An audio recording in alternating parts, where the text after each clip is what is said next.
Shade tayo kasi mainit. Hey, what's up mga bossing? Babike tayo. Today is Thursday ata and araw ng kagitingan. Ride out natin 6:30 na ng umaga. Dapat mga 6 naka-ride out na ako. Kaso nag-check pa ako ng tubigan. Hindi polog lang yung ruta ko ngayon mga bossing.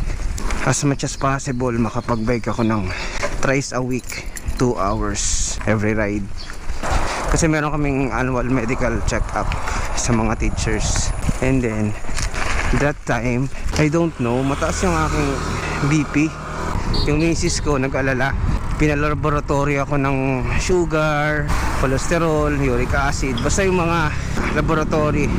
Tapos nalaman na mataas yung aking cholesterol.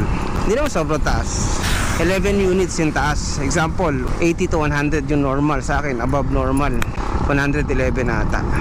Kaya yun, tapos pinabasa ko sa public doctor, sabi mataas yung aking bad cholesterol. Kailangan kong umiwas sa mga red meat like baka, baboy, kalabaw. Pwede sa akin manok. Tapos iwas sa mga mamantika. Tapos exercise.